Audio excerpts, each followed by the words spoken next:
നമസ്കാരം, എല്ലാ കൂട്ടുകാർക്കും ലിച്ചച്ചൻ്റെ പുതിയൊരു വീഡിയോയിലേക്ക് സ്വാഗതം. അപ്പോൾ നമ്മൾ ഓൾറെഡി എല്ലാ ചാപ്റ്റേഴ്സും ഡീറ്റെയിൽ ആയിട്ടുള്ള എക്സ്പ്ലനേഷൻസ് നമ്മൾ ചെയ്ത് കഴിഞ്ഞു. അപ്പോൾ ഇനി നമ്മൾ എല്ലാ സെമ്മിലും കഴിഞ്ഞ സെമ്മിലൊക്കെ ചെയ്ത പോലെ തന്നെ ഒരു എക്സാം ഓറിയൻറ്റഡ് റിവിഷനാണ് ചെയ്യാനായിട്ട് പോകുന്നത്. അപ്പോൾ ഇത് ആദ്യം കഴിഞ്ഞ സെമ്മ് കണ്ടിട്ടുള്ളവർക്ക് അറിയുമായിരിക്കും, ഇതൊരു ഡീറ്റെയിൽഡ് സമ്മറി അല്ല, ഡീറ്റെയിൽഡ് ക്ലാസ് അല്ല, ഡീറ്റെയിൽഡ് നോട്ട്സ് ഒന്നും അതിനകത്ത് ഉണ്ടായിരിക്കില്ല. നിങ്ങൾ ഓൾറെഡി പഠിച്ച് കഴിഞ്ഞതിന് ശേഷം മാത്രം കാണാണ്ടുന്നൊരു വീഡിയോ ആണിത്. അപ്പോൾ ഇതിനകത്ത് മെയിനായിട്ടും ഓരോ ചാപ്റ്ററിന് വളരെ ഷോർട്ടായിട്ടുള്ള വളരെ ഇമ്പോർട്ടൻ്റ് ആയിട്ട് നിങ്ങൾക്ക് ജസ്റ്റ് ഒന്ന് ഓർത്തെടുക്കാൻ റിവൈൻഡ് ചെയ്യാം, ഇതൊക്കെയാണ് അതിലെ പോയിന്റ്സ്, ഇതാണ് അതിൻ്റെ കഥ എന്ന് ഓർത്തെടുക്കാൻ പാകത്തിനുള്ള ഒരു വീഡിയോ അല്ലെങ്കിൽ അതിൻ്റെ ഒരു സ്ലൈഡ് പ്രസൻറ്റേഷൻ മാത്രമാണ് ഇത് എന്നുള്ളത് ഓർക്കുക കേട്ടോ. അല്ലാതെ അതിൽ കൂടുതലൊന്നും ഇതിലില്ല. അതുകൊണ്ട് തന്നെ ആ ഒറിജിനൽ ക്ലാസ്സുകൾ നമ്മുടെ പ്ലേലിസ്റ്റിൽ അവൈലബിൾ ആണ്. കണ്ടതിന് ശേഷം മാത്രം ഇതിലേക്ക് വരാനായിട്ട് ശ്രദ്ധിക്കുക. അപ്പോൾ നമ്മുടെ ഫസ്റ്റ് ചാപ്റ്റർ എന്ന് പറയുന്നത് സ്റ്റാൻഫോർഡ് കമൻസ്മെൻറ്റ് അഡ്രസ്സാണ്, സ്റ്റീവ് ജോബ്സിൻ്റെയാണ്. അപ്പോൾ അതിലൊരു നമുക്കറിയാം 2-3 സ്റ്റോറീസ് ആയിട്ടാണ് വന്നിട്ടുള്ളത്. അപ്പോൾ ഫസ്റ്റ് വൺ വരുന്നത് കണക്റ്റിംഗ് ദ ഡോട്ട്സ് എന്ന് പറഞ്ഞിട്ടുള്ളതാണ്. അപ്പോൾ കണക്റ്റിംഗ് ദ ഡോട്ട്സ് എന്ന് പറയുമ്പോൾ അതിനകത്ത് അദ്ദേഹം കോളേജിൽ നിന്ന് ഡ്രോപ്പ് ഔട്ട് ചെയ്യുന്നത്, അതേപോലെ തന്നെ അദ്ദേഹത്തിൻ്റെ പുതിയ ഇൻട്രസ്റ്റുകൾ, അതായത് കാലിഗ്രഫി പോലത്തെ കാര്യങ്ങളിലുള്ള അദ്ദേഹത്തിൻ്റെ ഇൻട്രസ്റ്റുകളെ കുറിച്ച് അദ്ദേഹം പറയുന്നുണ്ട്. പിന്നെ കാലിഗ്രഫിയുടെ വാല്യൂ എന്താണ്, അത് വെച്ചിട്ട് നമ്മൾ ടൈപ്പോഗ്രഫി പഠിക്കുന്നതിനെ കുറിച്ച് അവർ പറയുന്നുണ്ട്. അതേപോലത്തെ അതിനുശേഷം അവർക്ക് എന്താ പറയുക മാക്കിൻടോഷ് കമ്പ്യൂട്ടർ ഡെവലപ്മെൻറ്റിലേക്ക് അവരെ നയിച്ചതും അങ്ങനെ ഒരുപാട് കാര്യങ്ങളെക്കുറിച്ച് അതിനകത്ത് പറയുന്നുണ്ട്. പിന്നെ കണക്റ്റിംഗ് ദ ഡോട്ട്സ് കൊണ്ട് അദ്ദേഹം ഉദ്ദേശിക്കുന്നത് എന്താണ്, നമ്മൾ കുറച്ച് കാലം എന്താ പറയുക ആ ഒരു പർട്ടിക്കുലർ ടൈമിൽ നമുക്ക് തോന്നുമായിരിക്കും നമ്മൾ എവിടെ എത്തിയിട്ടില്ലല്ലോ എന്നുള്ള, പക്ഷേ അതിനുശേഷം നമുക്ക് എന്ത് മനസ്സിലാക്കാനായിട്ട് സാധിക്കും, അതായത് അന്ന് എനിക്ക് നഷ്ടപ്പെട്ടു പോയ അല്ലെങ്കിൽ അന്ന് എൻ്റെ കയ്യിൽ കിട്ടിയിട്ടുള്ള ഓരോ കാര്യങ്ങളും പരസ്പരം കണക്ട് ചെയ്തുകൊണ്ട് ഒരു ഹോൾ പിക്ചർ എനിക്ക് കിട്ടിയിട്ടുണ്ട്, അതിൻ്റെ ഒരു ബെനിഫിറ്റ് എനിക്ക് കിട്ടിയിട്ടുണ്ട് എന്ന് നമുക്ക് പിന്നീട് മനസ്സിലാക്കാൻ പറ്റുന്ന രീതിയിലാണ് നമ്മുടെ ഓരോ പാസ്റ്റും നമ്മളതിനെ ബിൽഡ് ചെയ്തെടുക്കുന്നത് എന്നാണ് ഫസ്റ്റ് സ്റ്റോറിയിൽ പറയുന്നത്. പിന്നെ സ്റ്റോറി 2 ആണ്, അതിൽ ലവ് ആൻഡ് ലോസിനെ കുറിച്ചാണ് പറയുന്നത്. അതിൽ ആപ്പിൾ ഫൗണ്ട് ചെയ്യുന്നതിനെ കുറിച്ച് പറയുന്നുണ്ട്. അതേ ആപ്പിളിൽ നിന്ന് തന്നെ ഫയർ ചെയ്യപ്പെട്ട് പുറത്താവുന്നതിനെ കുറിച്ച് പറയുന്നുണ്ട്. പിന്നെ നെക്സ്റ്റ് കമ്പ്യൂട്ടർ സ്റ്റാർട്ട് ചെയ്യുന്നതിനെ കുറിച്ച് പറയുന്നുണ്ട്.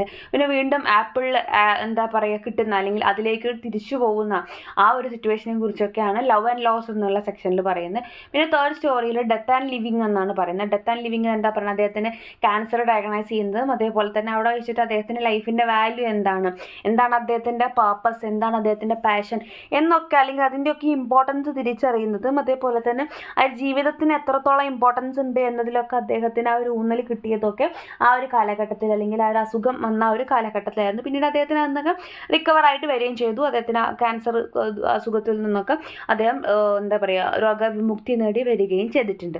അപ്പോൾ ഇതൊക്കെയാണ് അത് വെച്ചിട്ട് അദ്ദേഹം ആ യങ് ജനറേഷന് കൊടുക്കുന്ന കുറച്ച് ഉപദേശങ്ങളും കാര്യങ്ങളൊക്കെയാണ് അതിനകത്ത് വരുന്നത് കേട്ടോ. ഇനി സെക്കൻഡ് ചാപ്റ്റർ വരുന്നത് ആർത്ത് എ ലിവിങ് തിങ് എന്നുള്ള ലുസൽ ക്ലിഫ്റ്റൻ്റെ ഒരു ചാപ്റ്ററാണ്.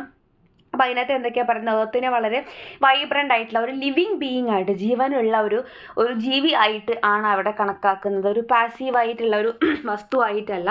അതേപോലെ തന്നെ സ്പീക്കർ എന്ത് ചെയ്യുന്നുണ്ട്, ഒരു ബ്ലാക്ക് ഷാംബ്ലിങ് ബെയർ ആയിട്ട് ബ്ലാക്ക് ഹോക്ക് ആയിട്ടൊക്കെ കമ്പയർ ചെയ്യുന്നുണ്ട്. അതേപോലെ തന്നെ അദ്ദേഹം ലൈഫിനെ കുറിച്ച്, ഡെത്തിനെ കുറിച്ച്, അതേപോലെ തന്നെ ട്രാൻസ്ഫോർമേഷനെ കുറിച്ചൊക്കെയും ഇതിനകത്ത് സംസാരിക്കുന്നുണ്ട്. എർത്തിന് എപ്പോഴും എന്തുണ്ട്, റിന്യൂ ഇറ്റ് സെൽഫ്, സ്വയം ഒന്ന് പുതുക്കിയെടുക്കാൻ വേണ്ടിയിട്ടുള്ള കഴിവ് എപ്പോഴും ഉണ്ട്. അപ്പോൾ ആ ഒരു കഴിവിനെ കുറിച്ചും അതേപോലെ തന്നെ എർത്തിനെ ഒരു അമ്മയുടെ ഒരു സ്നേഹം തരുന്ന ഒരു കുട്ടീനെ ഭയങ്കരമായിട്ട് കെയർ ചെയ്യുന്നത് പോലെ അത്രയും കെയർ ചെയ്യാൻ സാധിക്കുന്ന തരത്തിലുള്ള ആ ഒരു നേച്ചറിലാണ് നമ്മൾ എർത്തിന് അതിനകത്ത് ആ ഒരു രൂപം കൊടുത്തിട്ടുള്ളത്. പിന്നെ ഫൈനൽ ലൈൻസിൽ എന്ത് പറയുന്നുണ്ട്, എർത്തിൻ്റെ വൈറ്റാലിറ്റി, അതേപോലെ തന്നെ അതിൻ്റെ സ്പെഷ്യൽ പ്ലേസ്, യൂണിവേഴ്സിലുള്ള അതിൻ്റെ സ്പെഷ്യൽ പ്ലേസ്, കാര്യങ്ങൾ എത്രത്തോളം നമുക്ക് ആ ഒരു ആസ് എ മദർ എങ്ങനെയൊക്കെയാണ് നമ്മളെ കെയർ ചെയ്യുന്നത്, പരിപോഷിപ്പിച്ചു പോകുന്നത് എന്നൊക്കെ ആ ഒരു കവിതയിൽ കൂടെ പറയാനായിട്ട് അവർ ശ്രദ്ധിച്ചിട്ടുണ്ട്. പിന്നെ ഇത് മെക്സിക്കൻ എന്നുള്ള ചാപ്റ്ററാണ്, ജാക്ക് ലണ്ടൻ്റെയാണ്. അപ്പോൾ നമുക്കറിയാം ഒരു ഷോർട്ട് സ്റ്റോറിയാണ്.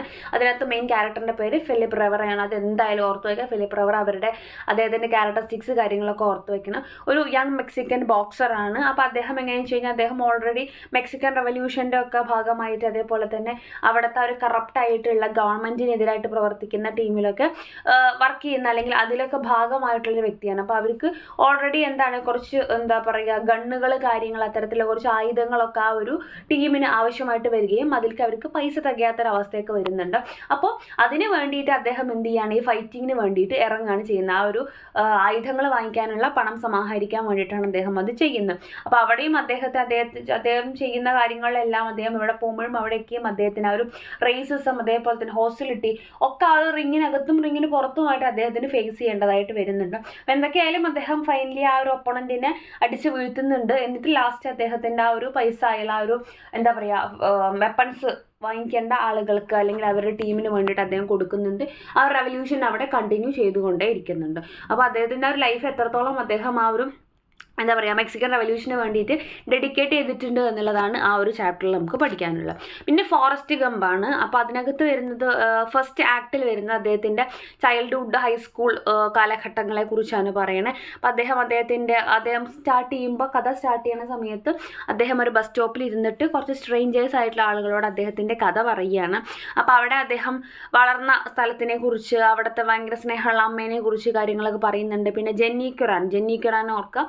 അപ്പോൾ അത് നമുക്ക് അദ്ദേഹത്തിൻ്റെ ലൈഫിൽ അത്രയും ഇമ്പോർട്ടൻ്റ് ആയിട്ടുള്ള ഒരു പങ്ക് വഹിച്ചിട്ടുള്ള പെൺകുട്ടിയായിരുന്നു. അതുപോലെ തന്നെ അത്രയും എന്താ പറയുക സപ്പോർട്ട് ചെയ്ത് അദ്ദേഹത്തിനെ സപ്പോർട്ട് ചെയ്ത് അദ്ദേഹത്തിനെ മറ്റുള്ളവർക്ക് അകറ്റി നിർത്തിയിരുന്നപ്പോഴും കൂടെ നിർത്തിയിട്ടുള്ള അദ്ദേഹത്തിൻ്റെ സുഹൃത്താണ് ജെന്നി ക്യുറാൻ.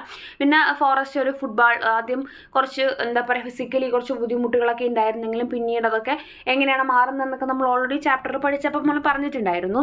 പിന്നെ അദ്ദേഹം ഒരു ഫുട്ബോൾ സ്റ്റാർ ആയിട്ട് മാറുന്നതും കാര്യങ്ങളൊക്കെ കണ്ടു. പിന്നെ സെക്കൻഡ് ആക്ട് ആകുമ്പോഴേക്കും അദ്ദേഹത്തിൻ്റെ കോളേജും വിയറ്റ്നാമിനെ കുറിച്ചൊക്കെയാണ് പറയണം. അതിലെന്തൊക്കെ വരുന്നുണ്ട്, യൂണിവേഴ്സിറ്റി അലബാമയിൽ അദ്ദേഹം ഫുട്ബോൾ സ്കോളർഷിപ്പ് കിട്ടിയിട്ട് പഠിക്കാൻ പോകുന്നതും അവിടെ വെച്ചിട്ട് അദ്ദേഹം പ്രസിഡന്റ് ജോൺ എഫ് കെന്നഡിനെ പരിചയപ്പെടുന്നതും അങ്ങനത്തെ കുറച്ച് സംഭവങ്ങൾ വരുന്നുണ്ട്. പിന്നെ അദ്ദേഹത്തിന് എന്താ പറയുക ആർമിയിലോട്ട് ആ ഒരു ഡ്രാഫ്റ്റ് ചെയ്യുന്നതിനെ കുറിച്ച്, അതേപോലെ തന്നെ അദ്ദേഹം വിയറ്റ്നാമിലേക്ക് അദ്ദേഹത്തിന് അയക്കുന്നത്, അങ്ങനത്തെ കുറേ കാര്യങ്ങൾ വരുന്നുണ്ട്. ഈ befriends Benjamin Buford Bubba Blue and saves lieutenant Dan Taylor's life. ഈ ബൂബ ബ്ലൂവിൻ്റെയും അതേപോലെ തന്നെ ആ ലെഫ്റ്റനന്റ് ഡാനിൻ്റെയൊക്കെ പേരുകൾ ഓർത്ത് വയ്ക്കുക. അപ്പോൾ ഇവരെക്കുറിച്ചൊക്കെ നമ്മൾ പറഞ്ഞിട്ടുണ്ട്. അപ്പോൾ നമ്മൾ ഓൾറെഡി ലെഫ്റ്റനൻറ്റിന് അദ്ദേഹം ലൈഫ് എന്താ പറയുക രക്ഷിക്കുന്നതിനെ കുറിച്ചും അങ്ങനത്തെ സംഭവങ്ങളെ കുറിച്ചൊക്കെ പറഞ്ഞിട്ടുണ്ട്. പിന്നെ അവരുടെ തേർഡ് ആക്ട് ആകുമ്പോഴേക്കും അവരുടെ ഷ്രിം ബോട്ട് ക്യാപ്റ്റൻ ആൻഡ് റീയൂണിയൻസ് എന്ന് പറഞ്ഞിട്ട് അവിടെ വരുന്നത് ആ ഒരു ഷ്രിം ബോട്ടിനെ കുറിച്ച് ഓൾറെഡി ഇവർ പ്ലാൻ ചെയ്തിട്ടുണ്ടായിരുന്ന കാര്യമൊക്കെ നമ്മൾ പറഞ്ഞല്ലോ. അപ്പോൾ അതിലേക്ക് എങ്ങനെയാണ് ആ ചെമ്മീൻ ബിസിനസ്സിലേക്ക് അദ്ദേഹം വരുന്നതിനെ കുറിച്ചും കാര്യങ്ങളൊക്കെയാണ്. അപ്പോൾ അദ്ദേഹത്തിന് ഓൾറെഡി ബൂബ ബ്ലൂവിന് അവർ പ്രോമിസ് കൊടുത്തിട്ടുണ്ടായിരുന്നു ഒരു ഷ്രിം ബോട്ട് സ്റ്റാർട്ട് ചെയ്യാമെന്നുള്ളത്. അപ്പോൾ അതിനുശേഷം അദ്ദേഹം എന്ത് പ്ലാൻ ചെയ്യുകയാണ്, അപ്പോൾ ഇത്തരത്തിൽ അങ്ങനെ ഒരു സംഭവം സ്റ്റാർട്ട് ചെയ്യാനുള്ള പ്ലാനിങ്ങിൽ വരികയാണ്. അങ്ങനെ ഇദ്ദേഹം ജെന്നിയായിട്ട് റീയൂണൈറ്റ് ചെയ്യുന്നുണ്ട്. അപ്പോൾ പക്ഷെ ആ ഒരു സമയത്ത് അവളൊരു ഹിപ്പി ആയിട്ട് മ്യൂസീഷ്യൻ ആയിട്ടൊക്കെ നടക്കുന്ന ഒരു ടൈമായിരുന്നു. അങ്ങനെ ഫോറസ്റ്റ് ഒരു ഫേമസ് ആയ റണ്ണറായിട്ട് ആ ഒരു കൺട്രി ക്രോസ് ചെയ്ത് പോകുന്ന അത്രയും ഫേമസ് ആയ ഒരു റണ്ണറായിട്ടൊക്കെ മാറുന്നുണ്ട്. അങ്ങനെ അദ്ദേഹം ആ ഒരു ലെഫ്റ്റനന്റ് ഡാനുമായിട്ട് വീണ്ടും റീയൂണൈറ്റ് ചെയ്യുന്നുണ്ട്. അത് കുറേ കാലത്തിന് ശേഷം റീയൂണൈറ്റ് ചെയ്യുന്നുണ്ട്. അപ്പോൾ അങ്ങനെ ഇവരെന്ത് ചെയ്യുന്നുണ്ട്, അപ്പോഴേക്കും അത് ഓൾറെഡി ഇവരെന്തായിട്ടുണ്ട്, ഓൾറെഡി ഒരു സക്സസ്ഫുൾ ബിസിനസ് മാൻ ആയിട്ട് മാറിയിട്ടുണ്ടായിരുന്നു. പിന്നെ ആക്ട് 4 അദ്ദേഹത്തിൻ്റെ ലേറ്റർ ലൈഫും റിഫ്ലക്ഷൻസും ആണ് പറയുന്നത്. ഫോറസ്റ്റ് അവിടെ എന്ത് ചെയ്യുന്നുണ്ട്, forest learns that has a son with Jenny who has died of AIDS. അപ്പോൾ ഓൾറെഡി ഇവർക്ക് ജെന്നിയായിട്ട് റിലേഷൻഷിപ്പ് ഉണ്ടായിരുന്നു മീൻസ് ഇവർ ആ ഒരു റീയൂണൈറ്റ് ചെയ്യുന്ന ഒരു ദിവസം അങ്ങനെ എന്തോ അവർ ഒന്നിച്ച് ജീവിക്കുന്നുണ്ട്. അപ്പോൾ അന്നത്തെ അതിൽ അവർക്ക് ഓൾറെഡി അവൾക്ക് ഇയാളിൽ ഒരു കുട്ടിയുണ്ട്. അപ്പോൾ ഇവൾ ഓൾറെഡി എയ്ഡ്സ് ബാധിച്ച് മരിച്ചതാണ്. അപ്പോൾ അതിലൊരു കുട്ടിയുണ്ട് എന്ന് അയാൾ അറിയുകയാണ്. അപ്പോൾ അദ്ദേഹം എന്ത് ചെയ്യാണ്, റിയലൈസ് ചെയ്യാണ് he was present at many historical events. അവന് ഒരുപാട് അദ്ദേഹത്തിൻ്റെ ലൈഫ് എന്ന് പറയുന്നത് ആ ഒരു രാജ്യത്തിൻ്റെ തന്നെ ആ ഒരു ഹിസ്റ്ററിയുമായിട്ട് പല ഹിസ്റ്ററിക്കൽ ഇവൻറ്റ്സുമായിട്ട് റിലേറ്റഡ് ആണ് എന്നുള്ള കാര്യമൊക്കെ അദ്ദേഹം ഇങ്ങനെ ഓർത്തെടുക്കുകയാണ്. അങ്ങനെ നമ്മുടെ ഫിലിം എൻഡ് ചെയ്യുന്ന സമയത്ത് നമുക്ക് പറയുന്നത് ഒരു ഫിലിമാണ്. അപ്പോൾ ഫിലിം എൻഡ് ചെയ്യുന്ന സമയത്ത് അദ്ദേഹത്തിൻ്റെ മകൻ ഇങ്ങനെ സ്കൂൾ വിട്ട് വരുന്നത് കാത്തിട്ട് അവിടെ ഇരിക്കുകയാണ്. അവിടെ അങ്ങനെ ഇരിക്കുന്ന സമയത്താണ് അദ്ദേഹം എന്ത് ചെയ്യുന്നത്, സ്ട്രേഞ്ചേഴ്സിൻ്റെ അടുത്ത് കഥ പറയുന്നത് കേട്ടോ. അപ്പോൾ അദ്ദേഹത്തിൻ്റെ ലൈഫും അവിടുത്തെ ഹിസ്റ്ററിയും തമ്മിലുള്ള ഒരു കണക്ഷനാണ് അതിനകത്ത് പറയണം. പിന്നെ അത് എക്സ്പ്രസ് എന്നുള്ള ചാപ്റ്ററാണ്, സ്റ്റീഫൻ സ്പെൻഡറിൻ്റെയാണ്. ഇതൊരു കവിതയാണ്, സിമ്പിളായിട്ടുള്ളൊരു കവിതയാണ്. അതിനകത്തൊരു ട്രെയിനിൻ്റെ ഒരു മാനുഷിക പരിവേഷം കൊടുത്തുകൊണ്ടുള്ള കുറേ കാര്യങ്ങളൊക്കെ നമ്മൾ കണ്ടു അല്ലേ. അപ്പോൾ ഒരു ട്രെയിനിൻ്റെ ആ സ്റ്റേഷനിൽ നിന്ന് കൺട്രി സൈഡിലോട്ട് പോകുന്ന ആ ഒരു നല്ല ഭംഗിയിൽ പോകുന്നതിൻ്റെ ഒരു വർണ്ണനകളൊക്കെയാണ് കാണുന്നത്. ട്രെയിനിനെ വളരെ ഒരു ക്വീൻ ആയിട്ടൊക്കെയാണ് അതിനകത്ത് പറയുന്നത്, പവർഫുൾ ആയിട്ടുള്ള മെജസ്റ്റിക് ആയിട്ടുള്ള എൻറ്റിറ്റി ഒക്കെ ആയിട്ടാണ് കാണിക്കുന്നത്. അതേപോലെ തന്നെ സ്പീഡ് കൂടുന്ന സമയത്ത് അതിൻ്റെ മ്യൂസിക്കൽ സൗണ്ട് കൂടുന്നതിനെ കുറിച്ച്, അതിൻ്റെ ഒരു സെൻസ് ഓഫ് ഫ്രീഡത്തിനെ കുറിച്ച്, അതിൻ്റെ ഒരു ഹാപ്പിനെസ്സിനെ കുറിച്ച് അതൊക്കെയും ഇതിനകത്ത് പറയുന്നത്. അത് കണ്ടിരിക്കുന്ന ആ ഒരു എന്താ പറയുക സ്പീക്കർക്ക് തോന്നുന്ന ആ ഒരു സന്തോഷവും കാര്യങ്ങളും അല്ലെങ്കിൽ അദ്ദേഹത്തിൻ്റെ ഒരു ലോൺലിനെസ്സിനെ കുറിച്ച് ഇതൊക്കെയും അതിനകത്ത് പറയുന്നുണ്ട്. പിന്നെ ട്രെയിൻ എന്ത് ചെയ്യേണ്ട ഒരു വല്ലാത്തൊരു ട്രാൻസെൻഡൻ്റ് ആയിട്ടുള്ള ഒരു സ്റ്റേറ്റിലേക്ക് എത്തുന്നതും അങ്ങനെ ആ ഒരു എന്താ പറയുക വേറൊരു എൻട്രൻസിലേക്ക് കയറി പോകുന്നത് പോലത്തെ ഒരു ഫീലാണ് അദ്ദേഹത്തിന് തോന്നുന്നത് എന്നൊക്കെ അതിനകത്ത് ഡീറ്റെയിൽ ആയിട്ട് അദ്ദേഹം പറയുന്നത്. സിമ്പിളായിട്ടുള്ളൊരു പോവാണ്, നമ്മൾ ഓൾറെഡി പറഞ്ഞു കഴിഞ്ഞതാണ്. പിന്നെ 15 years എന്നുള്ള ചാപ്റ്ററാണ് വരുന്നത്. ആർ.കെ. നാരായണൻ്റെ ഒരു എസ്സേ ആണ് വരുന്നത്. അതിനകത്ത് നമുക്കറിയാം ഇംഗ്ലീഷ് ലാംഗ്വേജിനെ പേഴ്സോണിഫൈഡ് ചെയ്തിട്ടാണ് ഇതിനകത്ത് ഇംഗ്ലീഷ് ലാംഗ്വേജിന് ഒരു സ്ത്രീയുടെയൊക്കെ രൂപം കൊടുത്തിട്ടാണ് കൊണ്ടുവന്നിട്ടുള്ളത്. അപ്പോൾ ഇംഗ്ലീഷ് ലാംഗ്വേജ് എന്ന് പറയുന്നത് ഇന്ത്യയിലോട്ട് ഇംഗ്ലീഷ് ലാംഗ്വേജ് എന്ന് പറയുന്നത് ഇന്ത്യയിലോട്ട് ഈ ഒരു കൊളോണിയൽ അധിനിവേശത്തിന് ശേഷം നമുക്ക് കൈമാറി വന്നിട്ടുള്ളൊരു സംഭവമാണ്. അപ്പോൾ അതുകൊണ്ട് തന്നെ അതിന് നമ്മുടെ ആ ഒരു ലൈഫിൽ അത്രയും ഇമ്പോർട്ടൻസ് ഉണ്ടോ, അല്ലെങ്കിൽ അത്രയും ഇമ്പോർട്ടൻസ് ഉണ്ട്. അറ്റ് പ്രസൻറ്റ് നമുക്കറിയാം ഇംഗ്ലീഷ് ലാംഗ്വേജ് എന്ന് പറഞ്ഞാൽ എത്രത്തോളം ഇമ്പോർട്ടൻ്റ് ആണെന്നുള്ളത്. പക്ഷേ ഇവിടെ ഒരു ജഡ്ജിനെ നമുക്ക് കാണാൻ പറ്റും. ഈ ജഡ്ജ് എന്താ ചെയ്യുന്നത്, ഈ ഒരു ഇംഗ്ലീഷ് ലാംഗ്വേജിനെ കുറ്റപ്പെടുത്തുകയാണ് ചെയ്യുന്നത്. അവർ പറയുകയാണ് നിങ്ങൾ ഞങ്ങളുടെ ഒപ്രസേഴ്സിൻ്റെ ലാംഗ്വേജ് ആണ്, അപ്പോൾ അതുകൊണ്ട് തന്നെ നിങ്ങളെ നിരോധിക്കേണ്ടതാണ് എന്നൊക്കെ പറഞ്ഞിട്ട് തർക്കിക്കുന്നതൊക്കെ കാണുന്നുണ്ട്. പക്ഷേ നമ്മുടെ ഇംഗ്ലീഷ് ലാംഗ്വേജ് അതിനെയൊക്കെ ഡിഫെൻഡ് ചെയ്യാൻ എതിർക്കുകയാണ്. എന്നിട്ട് പറയുകയാണ് നിങ്ങളെക്കാട്ടിലൊക്കെ മുന്നേ ഞാനിവിടെ വന്നിട്ടുള്ളതാണ്, അതുകൊണ്ട് തന്നെ നിങ്ങളൊക്കെ ഇവിടുത്തെയും പൗരന്മാരാണെങ്കിൽ ഞാനും തീർച്ചയായിട്ടും ഇവിടുത്തെ പൗരനാണ് എന്നൊക്കെ പറഞ്ഞ് തിരിച്ച് അങ്ങോട്ട് കൗണ്ടർ ചെയ്യുന്നതൊക്കെ നമുക്ക് കാണാൻ പറ്റുന്നുണ്ട്. പിന്നെ ജഡ്ജ് അപ്പോഴേക്കും ആകെ കൂടിയിട്ട് എന്താണ് ഇവർ പറയുന്നതെന്ന് അറിയാതെ കുറച്ച് കൺഫ്യൂസ്ഡ് ആയിട്ട് നിൽക്കുന്ന ഒരു സ്റ്റേറ്റും. അങ്ങനെ ലാസ്റ്റ് ആ ഒരു എന്താ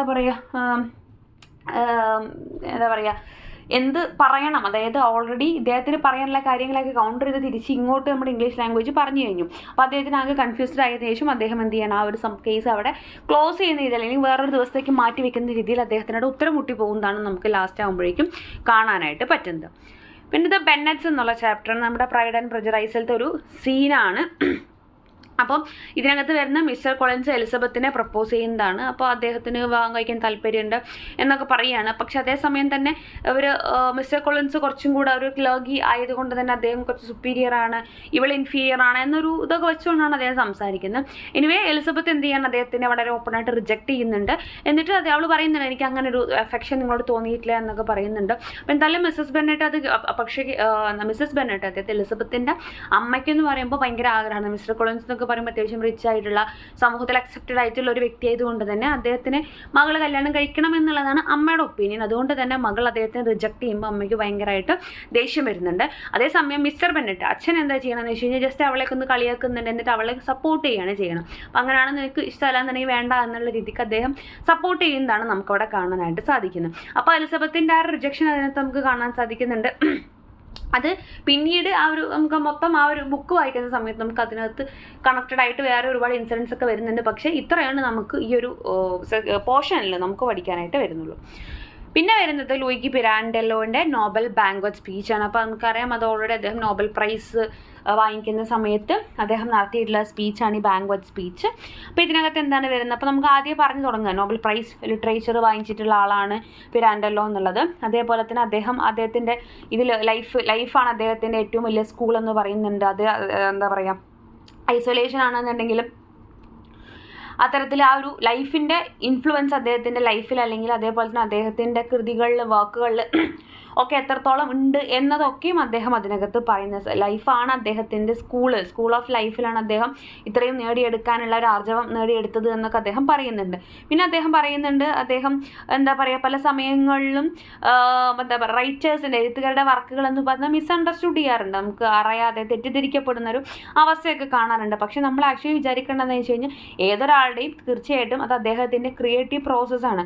അപ്പോൾ അതിൽ ഓരോരുത്തർക്കും അവരുടേതായിട്ടുള്ള this is A necessary part of the creative process. മറ്റൊരാൾ ക്രിട്ടിസൈസ് ചെയ്യുക അല്ലെങ്കിൽ മിസ്അണ്ടർസ്റ്റാൻഡ് ചെയ്യുക, പലതരത്തിൽ ഇൻ്റർപ്രറ്റ് ചെയ്യുക എന്നൊക്കെ പറഞ്ഞ് സ്വാഭാവികമായിട്ടുള്ള അതിൻ്റേതായിട്ടുള്ള ഒരു ഇത് തന്നെയാണ് എന്നാണ് അദ്ദേഹം പറയുന്നത്. പിന്നെ അദ്ദേഹം എംഫസൈസ് ചെയ്യുന്നത് എന്താണ്, ദി ഇമ്പോർട്ടൻസ് ഓഫ് ഇമാജിനേഷനും ഫാൻറ്റസിക്കൊക്കെ ലിറ്ററേച്ചറിലുള്ള ഇമ്പോർട്ടൻസിനെ കുറിച്ച് പറയുന്നുണ്ട്. പിന്നെ അദ്ദേഹം ആ ഒരു അവാർഡിന് അദ്ദേഹത്തിന് സെലക്ട് ചെയ്ത സ്വീഡിഷ് അക്കാഡമിക്കും അതേപോലെ തന്നെ അവിടുത്തെ കിങ്ങിനൊക്കെ താങ്ക്സ് പറയുന്നുണ്ട്. തുടക്കത്തിലും അതേപോലെ തന്നെ എൻഡിലൊക്കെ അദ്ദേഹം ആ ഒരു താങ്ക്സ് പറയാനായിട്ട് പ്രത്യേകം ശ്രദ്ധ കൊടുക്കുന്നുണ്ട്.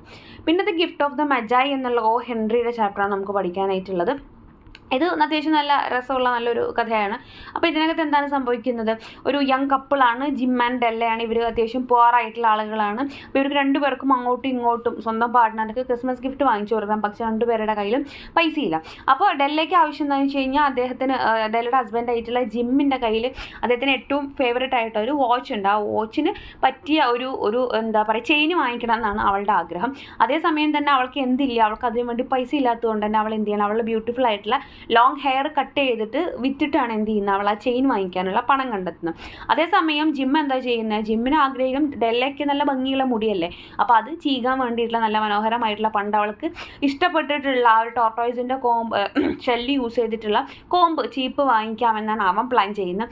അങ്ങനെ അതിന് വേണ്ടിയിട്ടും അവൻ്റെ കയ്യിൽ പൈസ ഇല്ലാത്തതുകൊണ്ട് അവൻ അവൻ്റെ ഫേവറേറ്റ് വാച്ചാണ് അവൻ അതിന് ഊരിയിട്ട് വിൽക്കുന്നത്.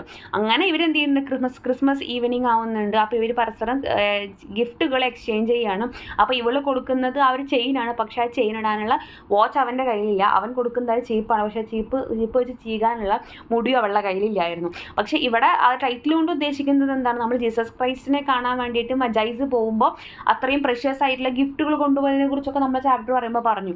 അപ്പോൾ അതിനേക്കാട്ടിലൊക്കെയും പ്രഷ്യസ് ആണ് ഇവർ തമ്മിലുള്ള ഒരു സ്നേഹം, അല്ലെങ്കിൽ മറ്റൊരാൾക്ക് വേണ്ടിയിട്ട് അവർ കാണിക്കുന്ന ഒരു സാക്രിഫൈസ് കൊണ്ട് അവർ വാങ്ങിച്ചിട്ടുള്ള ആ ഒരു ഗിഫ്റ്റ് എന്നുള്ളതാണ് ആ ഒരു കഥ കൊണ്ട് അതിൻ്റെ ടൈറ്റിൽ കൊണ്ടൊക്കെ ഉദ്ദേശിക്കുന്നത്. ഇനിയുള്ള ശശി തരൂരിൻ്റെ I plead that you read എന്നുള്ള ചാപ്റ്ററാണ്. അപ്പോൾ ഇതിനകത്ത് വരുന്നത് അദ്ദേഹം ആ ഒരു വായിക്കാൻ വേണ്ടിയിട്ട് യങ് പീപ്പിളിനെ അതിലോട്ട് പ്രചോദിപ്പിക്കുന്ന രീതിയിൽ അല്ലെങ്കിൽ അതിനെ ആഹ്വാനം ചെയ്യുന്ന രീതിയിലാണ് ഈ ഒരു എസ്സേ വന്നിട്ടുള്ളത്.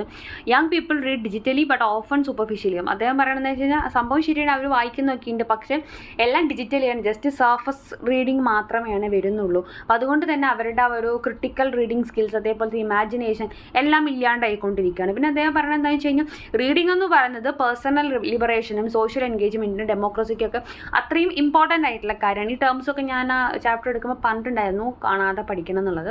അപ്പോൾ അദ്ദേഹം വാണ്ട് ചെയ്യണം എന്താണെന്ന് വെച്ച് കഴിഞ്ഞാൽ റീഡിങ് സ്കിൽസ് നമുക്ക് എന്താ പറയുക അത്രയും അത്യാവശ്യമാണ്. അത് നഷ്ടമാവുക അല്ലെങ്കിൽ കുറഞ്ഞു പോകാന്ന് വെച്ചാൽ നമ്മൾ വീക്കായി അല്ലെങ്കിൽ നമ്മളതിനെ മറ്റുള്ളവർക്ക് ഫേക്ക് ന്യൂസുകളും കാര്യങ്ങളും മാനിപ്പുലേഷൻസും കൊണ്ട് ഏറ്റവും എളുപ്പത്തിൽ നമുക്ക് പറ്റിക്കാൻ പറ്റും എന്നുള്ളതാണ് അതിൻ്റെ ഒരു എന്താ പറയുക ആഫ്റ്റർ എഫക്റ്റ് എന്നാണ് അദ്ദേഹം പറയുന്നത്. അതുകൊണ്ട് തന്നെ അദ്ദേഹം എന്ത് ചെയ്യുകയാണ്, റീഡിങ് ഹാബിറ്റിനെയും ലിറ്ററസിനെയും അത്രയും സപ്പോർട്ട് ചെയ്യുകയാണ് ഈ ഒരു ചാപ്റ്ററിൽ കൂടെ ചെയ്യുന്നത്. അടുത്തൊരു സിമ്പിളായിട്ടുള്ള വേറൊരു കവിതയാണ് for the mini cab driver who looked as F he needed feeding എന്നുള്ള കവിതയാണ്. അപ്പോൾ അത് എഴുതിയിട്ടുള്ളത് ഇംതിയാസ് ധാർക്കർ ആണ്. അപ്പോൾ ഇതിനകത്ത് എന്താ പറയുക, അദ്ദേഹം അവർ ഒരു മിനി ക്യാബ് ഡ്രൈവറിനെ പരിചയപ്പെടുന്ന അവരുടെ ക്യാബിൽ യാത്ര ചെയ്യുന്നതൊക്കെയാണ്. അപ്പോൾ ഡ്രൈവറെ കണ്ടു കഴിഞ്ഞാൽ അദ്ദേഹത്തിന് ഭയങ്കര യാതൊരു തരത്തിലുള്ള ഭക്ഷണവും പോഷകാഹാരമൊന്നും കിട്ടാതെ ആകെ ശോഷിച്ചു പോയിരിക്കുന്ന പോലെ തോന്നുകയാണ്. അപ്പോൾ അതുകൊണ്ട് തന്നെ നമ്മുടെ സ്പീക്കർക്ക് ഭയങ്കരമായിട്ട് കൺസേൺ തോന്നുകയാണ്. അപ്പോൾ അങ്ങനെ അദ്ദേഹത്തിനോട് തോന്നുന്ന ആ ഒരു കൈൻഡ്നെസ് അതേപോലെ തന്നെ എമ്പതി എന്നുള്ളത് കറക്റ്റായിട്ട് ഓർത്ത് വയ്ക്കണം. എമ്പതി അതേപോലെ തന്നെ രണ്ട് വ്യത്യസ്ത ധ്രുവങ്ങളിലുള്ള രണ്ട് മനുഷ്യന്മാർ തമ്മിലുള്ള ഒരു കണക്ഷൻ, വേറൊരാളെ സഫർ ചെയ്യുന്നു എന്നറിയുമ്പോൾ നമ്മുടെ സ്പീക്കർക്ക് തോന്നുന്ന ആ ഒരു വിഷമം, അവരുടെ ഒരു മെൻറ്റാലിറ്റി, എമ്പതി കാര്യങ്ങളൊക്കെ അതിനകത്ത് വരുന്നുണ്ട്. പിന്നെ സ്പീക്കർ എന്താ ചെയ്യുന്നത്, ഫ്ലേറ്റിംഗ് നേച്ചർ ഓഫ് ദെയർ എൻകൗണ്ടർ, അവരുടെ ആ ഒരു ആ ഒരു എൻകൗണ്ടറിൻ്റെ തന്നെ അവരുടെ ഒരു മീറ്റിങ്ങിൻ്റെ തന്നെ ഒരു ഫ്ലേറ്റിംഗ് നേച്ചർ അവിടെ നമുക്ക് റിഫ്ലക്ട് ചെയ്യുന്നതായിട്ട് കാണാം. മാത്രമല്ല അവിടെ അവരുടേതായിട്ടുള്ള ആ ഒരു എന്താ പറയുക അദ്ദേഹത്തിൻ്റെ അവരുടെ ഒരു കൺസേൺ, അതായത് ഒരു ബന്ധമില്ലാത്തൊരു ഡ്രൈവർക്ക് അവർക്ക് തോന്നുന്ന ഒരു കൺസേൺ നമുക്ക് അവിടെ കാണാനായിട്ട് സാധിക്കും. ഒരു ഹ്യൂമൻ ബീയിങ് എന്നുള്ള നിലയ്ക്കുള്ള അവർ കൊടുക്കുന്ന വാല്യൂ നമുക്ക് അവിടെ കാണാനായിട്ട് സാധിക്കുന്നുണ്ട്. പിന്നെ വരുന്നത് സുന്ദർ പിച്ചായുടെ ഓപ്പണിംഗ് ഗൂഗിളായ 2023 എന്നുള്ള ചാപ്റ്ററാണ്. ഇത് ആക്ച്വലി സിമ്പിളായിട്ടുള്ള ചാപ്റ്ററാണ്. അതിന് കുറച്ച് പോയിൻറ്റ്സ് ആയിട്ട് ഞാൻ കറക്റ്റായിട്ട് വളരെ പ്രോപ്പറായിട്ട് ഞാൻ ക്ലാസ് എടുത്തിട്ടുണ്ടായിരുന്നു. കോളേജിലെ സ്റ്റുഡൻസൊക്കെ മോഡൽ എക്സാമിന് എസ്പെഷ്യലി ഈ ഒരു ചാപ്റ്ററിൽ നിന്ന് ഞാൻ ഇട്ടിട്ടുണ്ടായിരുന്ന ക്വസ്റ്റ്യൻസ് ഒക്കെ വളരെ നല്ല രീതിയിൽ അറ്റൻഡ് ചെയ്തിട്ടുണ്ട് ബാക്കിയുള്ള ചാപ്റ്റേഴ്സിനെക്കാട്ടിലൊക്കെ കമ്പയർ ചെയ്തുകൊണ്ട്. അപ്പോൾ അതുകൊണ്ട് തന്നെ നിങ്ങൾ ആ വീഡിയോ കണ്ടില്ലെങ്കിൽ തീർച്ചയായിട്ടും കാണാം. ആ ഒരു രീതിക്ക് തന്നെ നിങ്ങൾ പഠിച്ചിട്ടുണ്ടെങ്കിൽ നിങ്ങൾക്ക് അടിപൊളിയായിട്ട് എക്സാം എഴുതാനായിട്ട് പറ്റും കേട്ടോ. അപ്പോൾ സുന്ദർ പിച്ചായി ഇതിനകത്ത് എന്തൊക്കെയാണ് പറയുന്നത്, അദ്ദേഹം ഗൂഗിളിൻ്റെ ആ മിഷൻ എങ്ങനെയാണ് അദ്ദേഹം ഓർഗനൈസ് ചെയ്ത് കൊണ്ടുവന്നത്, ആ ഒരു വേൾഡിൻ്റെ ഇൻഫോർമേഷൻ കൊടുക്കുന്ന രീതിയിൽ എങ്ങനെയാണ് അതിനെ ഇമ്പ്രൂവ് ചെയ്ത് കൊണ്ടുവന്നതെന്നൊക്കെ പറയുന്നുണ്ട്. പിന്നെ അദ്ദേഹത്തിൻ്റെ എംഫസൈസ് എന്തിലേക്കാണ് പോകുന്നത്, AI അല്ലെങ്കിൽ AI എങ്ങനെയൊക്കെ പല നൂതനമായ സാങ്കേതിക വിദ്യകൾ ഉപയോഗിച്ചുകൊണ്ട് എങ്ങനെയൊക്കെ വികസിപ്പിച്ചെടുക്കാം, അതിൻ്റെ പുതിയ അപ്ലിക്കേഷൻസിനെ കുറിച്ചൊക്കെ അദ്ദേഹം പറയുന്നുണ്ട്. അതിലെന്തൊക്കെ വരുന്നുണ്ട്, Gmail വരുന്നുണ്ട്, ഗൂഗിൾ മാപ്സ് വരുന്നുണ്ട്, ഗൂഗിൾ ഫോട്ടോസ് വരുന്നുണ്ട്. അതിൻ്റെ ഓരോന്നിൻ്റെയും സെപ്പറേറ്റ് ആയിട്ടുള്ള ഫീച്ചേഴ്സ് കാര്യങ്ങൾ നമ്മൾ പഠിച്ചു. അത് അങ്ങനെ തന്നെ പഠിക്കുക, അത് തന്നെയാണ് അതിനകത്ത് പഠിക്കാമെന്നും വളരെ സിമ്പിളായിട്ടുള്ള ചാപ്റ്ററാണ്. പിന്നെ എന്താണ് അദ്ദേഹം ഒരു പുതിയ ടെക്നോളജീസിനെ കുറിച്ച് അതേപോലെ തന്നെ ലാംഗ്വേജ് മോഡൽസിനെ കുറിച്ചൊക്കെ പറയുന്നുണ്ട്. അപ്പോൾ ലാംഗ്വേജ് മോഡൽസൊക്കെ നമ്മൾ ഓരോന്നും സെപ്പറേറ്റ് എടുത്ത് നമ്മൾ പഠിച്ചതാണ്. അപ്പോൾ ഓഗ്മെൻറ്റഡ് റിയാലിറ്റി അതിൻ്റെ കേപ്പബിലിറ്റീസ് കാര്യങ്ങളൊക്കെ നമ്മൾ പഠിച്ചതാണ്. അപ്പോൾ അതൊക്കെയും കറക്റ്റായിട്ട് ഓർത്ത് വയ്ക്കുക. പിന്നെ ഒരു AI ഡെവലപ്മെൻറ്റിൽ അത് നടത്തിയിട്ടുള്ള ഇന്നോവേഷൻസ്, കൊളാബറേഷൻസ്, അതിൻ്റെ മാത്രമല്ല ഒരു റെസ്പോൺസിബിലിറ്റി, ഒരു AI ഡെവലപ്മെൻറ്റ് ചെയ്യുന്നതിൻ്റെ കൂടെ ഉണ്ടാവേണ്ടിയിരിക്കുന്ന റെസ്പോൺസിബിലിറ്റീസിനെ കുറിച്ചൊക്കെയും ഇതിനകത്ത് പറയുന്നുണ്ട്. അപ്പോൾ അത് ആ ഒരു രീതിക്ക് തന്നെ പോയിന്റ്സ് ഒക്കെ ഓർത്ത് വയ്ക്കാം. പിന്നെ വരുന്നത് അബ്ദുൾ റസാഖ് ഖാന എന്നുള്ള ചാപ്റ്ററാണ്. അദ്ദേഹം നോബൽ പ്രൈസ് ലിറ്ററേച്ചർ 2021 വാങ്ങിച്ചിട്ടുള്ള ആളാണ്. അപ്പോൾ അദ്ദേഹത്തിൻ്റെ ആ ഒരു വർക്കിനകത്ത് ആ ഒരു എന്താ പറയുക ഇൻ്റർവ്യൂവിനകത്ത് എന്തൊക്കെ പറയുന്നുണ്ട്, അദ്ദേഹത്തിൻ്റെ ലൈഫിനെ കുറിച്ച് പറയുന്നുണ്ട്, റൈറ്റിങ്ങിനെ കുറിച്ച് പറയുന്നുണ്ട്, എക്സ്പീരിയൻസുകളെ കുറിച്ച്, ഒരു റെഫ്യൂജി എന്നുള്ള രീതിക്കുള്ള അദ്ദേഹത്തിൻ്റെ എക്സ്പീരിയൻസുകളെ കുറിച്ച് പറയുന്നുണ്ട്. പിന്നെ അദ്ദേഹത്തിൻ്റെ ചൈൽഡ്ഹുഡിനെ കുറിച്ച് പറയുന്നുണ്ട്. പിന്നെ അദ്ദേഹം ഐഡൻറ്റിറ്റി, ബിലോങ്ങിങ്, കൊളോണിയലിസം അങ്ങനത്തെ കാര്യങ്ങളൊക്കെയാണ് അദ്ദേഹത്തിൻ്റെ വർക്കുകളിലൊക്കെ മെയിനായിട്ടും ഡിസ്കസ് ചെയ്യുന്നത്. അപ്പോൾ അതിനെക്കുറിച്ചൊക്കെ പറയുന്നുണ്ട്. പിന്നെ അദ്ദേഹത്തിൻ്റെ റൈറ്റിംഗ് പ്രോസസ്സ്, അതിൻ്റെ ഇമ്പോർട്ടൻസ്, അല്ലെങ്കിൽ അതിൽ സ്റ്റോറി ടെല്ലിങ്ങിനുള്ള ഇമ്പോർട്ടൻസ്, അതേപോലെ തന്നെ ഹ്യൂമൻ കണ്ടീഷൻസ് എക്സ്പ്ലോർ ചെയ്യുന്നതിൻ്റെ ആവശ്യകതയും കാര്യങ്ങളൊക്കെ പറയുന്നുണ്ട്. പിന്നെ അദ്ദേഹത്തിൻ്റെ ആ നോബൽ പ്രൈസ് വാങ്ങിക്കുക, അല്ലെങ്കിൽ അത് അദ്ദേഹത്തിൻ്റെ വർക്കിനെ, ലൈഫിനൊക്കെ എത്രത്തോളം ഇൻഫ്ലുവൻസ് ചെയ്യുന്നുണ്ട്, ഇമ്പാക്റ്റ് എന്തൊക്കെയാണ് എന്നതിനെ കുറിച്ചൊക്കെയും അതിനകത്ത് പറയുന്നതായിട്ട് നമുക്ക് കാണാം. പിന്നെ നെക്സ്റ്റ് ചാപ്റ്റർ വരുന്നത് ലോട്ടറി എന്നുള്ളതാണ്. ഷേർലി ജാക്സൺ എഴുതിയിട്ടുള്ളതാണ്. അപ്പോൾ ഇതിനകത്ത് എന്തൊക്കെയാണ് വരുന്നത്, അപ്പോൾ സ്റ്റോറിനകത്ത് മെയിനായിട്ടും വരുന്നത് ഒരു റൂറൽ ടൗൺ ഇൻ അമേരിക്കയാണ് കാണുന്നത്. അപ്പോൾ അവിടുത്തെ ഒരു സണ്ണി സമ്മറാണ്. അപ്പോൾ അവിടെ വരുന്ന സമയത്ത് എല്ലാവരും ഒരു ലോട്ടറി എടുക്കാൻ വേണ്ടിയിട്ടുള്ള ഒരു തിരഞ്ഞെടുപ്പിലാണ്. അപ്പോൾ ആ ഒരു സമയത്ത് ആ ലോട്ടറി എടുത്ത് അതിൻ്റെ പ്രൊസീജിയേഴ്സ് ചെയ്താൽ മാത്രമേ നല്ലൊരു വിളവെടുപ്പ് കാലം കിട്ടുള്ളൂ എന്നൊക്കെയാണ് അവരുടെ ആചാരങ്ങൾ അല്ലെങ്കിൽ വിശ്വാസം. അപ്പോൾ അങ്ങനെ പ്രൊട്ടഗണിസ്റ്റ് ആയിട്ടുള്ള ടെസ്സി ഹച്ചിൻസൺ ആണ് ആ ലോട്ടറി വിൻ ചെയ്യുന്നത്. അപ്പോൾ ആക്ച്വലി അതിൻ്റെ പ്രൈസ് എന്ന് പറയുന്നത് നമ്മളതിനെ കല്ലെറിഞ്ഞ് കൊല്ലും എന്നുള്ളതാണ്. അത്തരത്തിൽ ഒരാളെ എന്താ പറയുക ബലി കൊടുക്കുക. അതുകൊണ്ട് ആ ഒരു വർഷത്തെ അവരുടെ വിളവെടുപ്പും കാര്യങ്ങളൊക്കെ നന്നാവും എന്നുള്ളതാണ് അതിൻ്റെ ഒരു ഓവറോൾ ഐഡിയ എന്നുള്ളത്. അപ്പോൾ ഇവിടെ ആ ഒരു കൺഫോമിറ്റി, ട്രഡീഷൻ, ബ്ലൈൻഡ് ആയിട്ടുള്ള അന്ധമായിട്ടുള്ള വിശ്വാസത്തിനെ കുറിച്ച്, അല്ലെങ്കിൽ അതിൻ്റെയൊക്കെ ആ ഒരു ഡേഞ്ചേഴ്സിനെ കുറിച്ചൊക്കെയാണ് ഇതിനകത്ത് പറയുന്നത്. പിന്നെ ആ ഒരു ഷോക്കിംഗ് ആയിട്ടുള്ള ഒരു എത്രത്തോളം വയലൻ്റ് ആയിട്ടുള്ള, എത്രത്തോളം ക്രൂവൽ ആയിട്ടാണ് അവർക്ക് ഇത്തരത്തിൽ അന്ധവിശ്വാസങ്ങളുടെ പുറകെ ഒരു കൂട്ടം ഗ്രാമവാസികൾ പോകുന്നത് എന്ന് നമുക്ക് ഇതിനകത്ത് കാണാനായിട്ട് സാധിക്കുന്നുണ്ട്. പിന്നെ വേസ്റ്റ്ലാൻഡ് ഓഫ് ദ ഫ്രീ എന്നുള്ള ചാപ്റ്ററാണ്. ഐറിസ് ഡി മെൻറ്റിൻ്റെയാണ്. അപ്പോൾ നമുക്കറിയാം ഒരു സോങ് പോം എന്നൊക്കെ പറഞ്ഞ് ഞാനത് പറഞ്ഞിട്ടുണ്ടായിരുന്നു. അപ്പോൾ അത് അമേരിക്കൻ സൊസൈറ്റീനെ കുറിച്ച്, അവിടുത്തെ പൊളിറ്റിക്സിനെ കുറിച്ചൊക്കെയുള്ള കമൻട്രിയാണ്. അതിനകത്ത് മെയിനായിട്ടും capitalism, inequality, erosion of social values ഒക്കെ പറഞ്ഞു. നമ്മൾ സ്റ്റാൻസ ബൈ സ്റ്റാൻസ് ആയിട്ട് ഞാൻ ഓരോന്നിൻ്റെയും സെപ്പറേറ്റ് ടേംസ് വെച്ച് ഞാൻ പറഞ്ഞു തന്നിട്ടുണ്ടായിരുന്നു. അത് അങ്ങനെ തന്നെ പഠിച്ചു വയ്ക്കാം. പിന്നെ എന്താ പറഞ്ഞിട്ടുണ്ടായിരുന്നത്, അവർ ആ ഒരു ജീവിക്കുന്നത് തന്നെ ആ ഒരു വേസ്റ്റ്ലാൻഡിലാണ്. അവിടെ അവർക്ക് എന്ത് ചെയ്യാൻ പറ്റുന്നില്ല, മെറ്റീരിയൽ വെൽത്തിന് മാത്രമാണ് അവർ പ്രയോറിറ്റി കൊടുക്കുന്നുള്ളൂ. സാധാരണ മനുഷ്യർക്ക് അവരുടെ വികാരങ്ങൾക്ക്, അവരുടെ ബേസിക് നീഡ്സിനൊന്നും ആരും ഇമ്പോർട്ടൻസ് കൊടുക്കുന്നില്ല എന്നുള്ളതും, ആ ഒരു തീംസ് ഓഫ് ഡിസൊല്യൂഷൻമെന്റ്, സോഷ്യൽ സാമൂഹിക നീതി, അത്തരത്തിലുള്ള ഒരുപാട് കാര്യം അതിന് വേണ്ടിയിട്ട് സ്ട്രഗിൾ ചെയ്യുന്ന ആളുകൾ, അവരെ കുറിച്ചൊക്കെയും അതിനകത്ത് മെയിനായിട്ട് സംസാരിക്കുന്നുണ്ട്. അപ്പോൾ ഇതിൻ്റെ ലിറിക്സ് എന്ന് പറയുന്നത് വളരെ പൊയറ്റിക്കാണ്, സ്റ്റോറി ടെല്ലിങ് പോലെ നമുക്ക് ഫീൽ ആവുന്നതാണ്. അതേപോലെ തന്നെ ഒരു സൊസൈറ്റിയുടെ ഒരു മാറ്റം വരുത്തേണ്ടുന്ന ഒരു അവസ്ഥയെ കുറിച്ചൊക്കെയും ഇതിനകത്ത് പറയുന്നുണ്ട്. പിന്നെ ലോങ് വാക്ക് ടു ഫ്രീഡം എന്നുള്ള നമ്മുടെ ലാസ്റ്റ് ചാപ്റ്ററാണ്. അത് നെൽസൺ മണ്ടേല എഴുതിയിട്ടുള്ള ചാപ്റ്ററാണ്. അപ്പോൾ ഇതിനകത്ത് എന്താണ് വരുന്നത്, അദ്ദേഹം ജയിൽ മോചിതനാകുന്ന ആ ഒരു ഇൻസിഡൻറ്റിനെ കുറിച്ചാണ് ഇതിനകത്ത് പറയുന്നത്. അപ്പോൾ അതിനകത്ത് ഓർത്തിരിക്കേണ്ട പേരാണ് FW ഡി ക്ലർക്ക് എന്നുള്ള അവിടെ അന്നത്തെ പ്രസിഡന്റിനെ കുറിച്ച്. അപ്പോൾ അദ്ദേഹം എന്ത് ചെയ്യാണ്, അത് അത്രയും കാലം ഒരുപാട് എന്താ പറയുക കർശനമായിട്ടുള്ള എന്താ പറയുക നിയമങ്ങളും കാര്യങ്ങളിലൊക്കെ കുരുങ്ങിക്കിടന്നിരുന്ന ANC, PAC, south African communist party എന്നുള്ള പാർട്ടികളിലൊക്കെയും ബാൻ അദ്ദേഹം നീക്കം ചെയ്യുകയാണ്. അതേപോലെ തന്നെ അദ്ദേഹം നെൽസൺ മണ്ടേലയെ പ്രിസണിൽ നിന്നും ജയിൽ മോചിതനാക്കുകയാണ്. അതേപോലെ തന്നെ അവരവിടെ സംസാരിക്കുന്ന സമയത്ത് അദ്ദേഹം പറയുന്നുണ്ടായിരുന്നു ഒരു വീക്ക് ഗ്യാപ്പ് തരണമെന്ന് പറയുന്നുണ്ടായിരുന്നു. പക്ഷെ അത് അക്സെപ്റ്റ് ചെയ്യുന്നില്ല. പക്ഷെ അതേസമയം തന്നെ അവിടെ നിന്ന് വിക്ടർ വെസ്റ്ററിൽ കൂടെ തന്നെ പുറത്ത് കിടക്കാൻ, ജോഹാനസ്ബർഗിൽ കൂടെ പുറത്ത് വിടാമെന്നാണ് ഡി ക്ലർക്ക് പറയുന്നത്. പക്ഷെ അതിനുവേണ്ടി നെൽസൺ മണ്ടേല എന്താ പറയുക, ആ ഒരു പ്രിസണിൽ കൂടെ തന്നെ, വിക്ടർ വെസ്റ്ററിൽ കൂടെ തന്നെ പുറത്ത് പോകണം എന്നുള്ള അദ്ദേഹത്തിൻ്റെ ആഗ്രഹം അദ്ദേഹം ഒക്കെ പറയുന്നുണ്ട്. അതുവഴി തന്നെ അദ്ദേഹത്തിന് പുറത്ത് കിടക്കാനുള്ള ആ ഒരു സിറ്റുവേഷൻ അദ്ദേഹം ഒരുക്കി കൊടുക്കുന്നു. അപ്പോൾ സൗത്ത് ആഫ്രിക്കയുടെ ആ ട്രാൻസിഷൻ അല്ലെങ്കിൽ ഡെമോക്രസിയിലേക്കുള്ള ട്രാൻസിഷനിൽ അത്രയും വലിയ ഇമ്പോർട്ടൻസ് വഹിച്ചിട്ടുള്ള ആ ഒരു ഇൻസിഡൻസ് ആണ് ഈ ഒരു കാര്യങ്ങളൊക്കെ എന്നുള്ളത് ഓർത്ത് വയ്ക്കട്ടെ. അപ്പോൾ ഇത്രയാണ് ഇതിനകത്ത് നമ്മുടെ മെയിൻ പോയിന്റ്സ്. അപ്പോൾ എല്ലാവരും എക്സാം നന്നായിട്ട് എഴുതുക. താങ്ക്